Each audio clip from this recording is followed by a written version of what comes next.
everybody. Welcome back to Equipped Academy, God and Government, Christians, and Political Discourse. Remember, this is Module 4. Module 1, we covered understanding how we got here. Module 2, the purpose and role of government. Module 3, biblical support for Christian influence in political discourse. And number 4 now, today we're going to address historical support for Christian influence in political discourse. Let's just jump right in. Looking at, I think in particular relating to American history, Thomas Jefferson personally introduced a resolution calling for a day of fasting and prayer.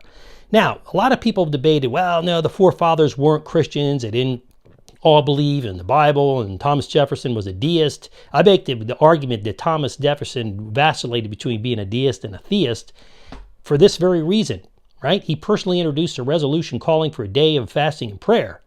Well, I get the fasting part. What about the prayer part? Why pray if your prayers are not going to be heard and God's not going to bless you or perhaps answer your prayers? Well, deists believe that, basically God wound the universe up, the world up, and that he just kind of created us and let us be on our own. If he's not going to interact with us, prayer means nothing. It's just something, I guess you could talk to God. You're not going to have there's no two-way street there. Okay. That's number 1. Okay, number 2, George Washington. He had his 108 rules. He says, when you speak of God or his attributes, let it be seriously and with reverence. Honor and obey your natural parents, although he admits they will, they're sinners as well.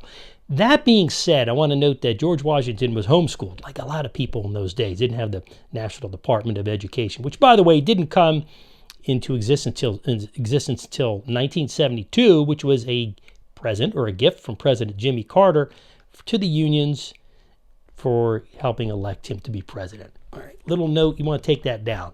Number 3, James Madison, the university named after him. So is George Washington, for that matter.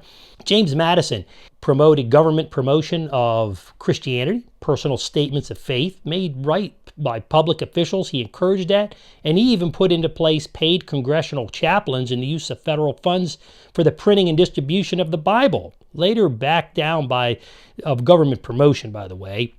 He kind of got challenged, and he said, he did a lot of great things, but the government promotion of Christianity and Bibles is something he eventually backed off of. I don't necessarily agree with that, but I think he was understanding that according to the Constitution, it's not a Christian nation per se by law. It is a Christian nation by its founding and its principles. So the Constitution doesn't protect Christianity per se. It protects all religious freedom. All right, that's the reality of it. Then you got Andrew Jackson. He's one of my favorite. One man with courage makes a majority. $20 bill is the most used currency piece of paper that exists. And whose face is on that? That's old Andrew Jackson. That's right. And he said this: there are no necessary evils in government. Its evils exist only in its abuses. Oh, that explains our current situation for sure. Now, that's the historical support. Short, I wanted to just give that to you in this shorter module. I know you're thinking, this is great, got a shorter module. Well, hang on, because in their last one, we're going to talk a little bit more and summarize turning our country right side up again.